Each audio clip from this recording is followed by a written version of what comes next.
बहुत दूर शहर की चकाचौंध से बिल्कुल अलग एक ऐसा गांव जहां सुबह की किरणें भी डर के साए में निकलती थीं, जहां हर गली की दीवारें भी भीष्म ठाकुर के नाम से कांपती थीं। यहाँ बेटी की शादी हो या खेत की फसल, हिस्सा भीष्म ठाकुर का। इंसाफ, इज्जत, आजादी सब बिक चुकी थी उसके दरबार में। पुलिस से लेकर प्रशासन तक सब उसकी जेब में, और गाँव वाले डर के मारे सर झुकाकर जीना सीख चुके थे। लेकिन उसी खामोश गाँव की एक टूटी फूटी गली से कदम रखता है एक अजनबी लड़का, आर्यन। न उसके पास ताकत थी, न सत्ता, बस एक जिद थी। इस गांव को डर से आजाद कराना है, और यहीं से शुरू होती है एक लड़ाई। डर बनाम हिम्मत की एक कहानी, गुलामी से आजादी की और एक सफर, एक अजनबी लड़के से पूरे गांव के हीरो बनने तक का सफर।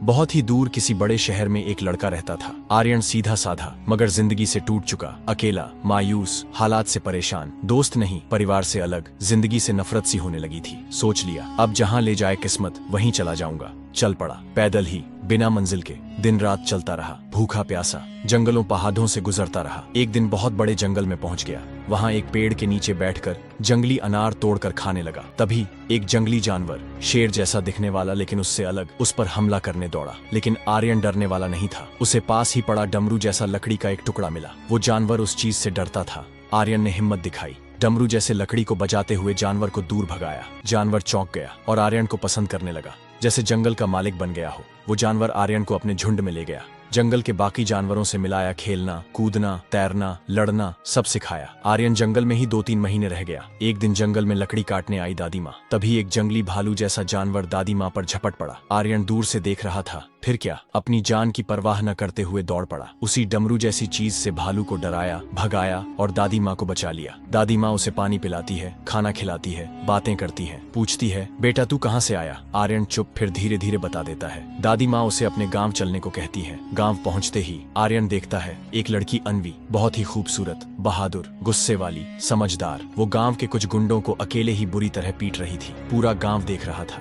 आर्यन को लड़की का ये बर्ताव बर्दाश्त नहीं हुआ। गुस्से में जाकर उसको एक जोरदार थप्पड़ मार दिया। पूरा गांव सन्न। लड़की गुस्से से लाल होकर रोते हुए अपने घर चली गई। दादी माँ सब देख रही थी। फिर भी आर्यन को अपने घर ले आई। दादी जैसे ही लड़के को अंदर बुलाती है, लड़की एकदम गुस्से से लाल हो जाती है। उसकी आंखों में अब भी वही गुस्सा, क्योंकि उसी लड़के ने उसे सबके सामने थप्पड़ मारा था। लड़की दादी से गुस्से में बोलती है, दादी ये वही लड़का है जिसने मुझे सबके सामने थप्पड़ मारा था, और आप इसे अपने घर में जगह दे रही हैं। मैं तो कभी नहीं चाहूंगी ये हमारे घर में रहे। दादी एक पल के लिए चुप हो जाती है। माहौल एकदम सख्त हो जाता है। लड़का शांत खड़ा सब देख रहा होता है, न कुछ बोल रहा, न सफाई दे रहा। लड़की फिर तेज आवाज में कहती है, दादी अगर आप इसे घर में रखोगी तो मैं इस घर में नहीं रहूंगी। दादी प्यार से लड़की को समझाती है, बेटी जो हो गया वो हो गया, इंसानियत सबसे ऊपर है। ये लड़का पराया जरूर है, मगर इसका हाल देख, थका हारा है, भूखा प्यासा है, मरता हुआ हाल है इसका। लड़की गुस्से से रोते हुए वहाँ से अंदर चली जाती है। दादी फिर लड़के से कहती हैं, बेटा तू चिंता मत कर, आज की रात यहीं काट ले। लड़की है, गुस्से में है, समय के साथ सब ठीक हो जाएगा। लड़का चुपचाप सिर झुका लेता है। फिर दादी उसे अंदर ले जाती है, उसे खाना परोसती है और एक कोना दे देती है सोने के लिए। लेकिन लड़की अंदर अपने कमरे में बैठकर रो रही होती है और मन ही मन सोच रही होती है, इतनी बेइज्जती करने वाले को दादी कैसे घर में रख सकती है। उसकी आंखों में नफरत साफ झलक रही होती है। फिर अगली जैसे ही वह दोनों आमने सामने आए तो दोनों के बीच नफरत भरी निगाहें। दोनों एक दूसरे से चिढ़ते थे और दादी को भी यह अच्छा नहीं लगता था, क्योंकि वह अपनी पोती से बहुत ही ज्यादा प्यार करती थी। लेकिन दादी को लगता था कि यह लड़का बहुत ही अच्छा है और आगे चलकर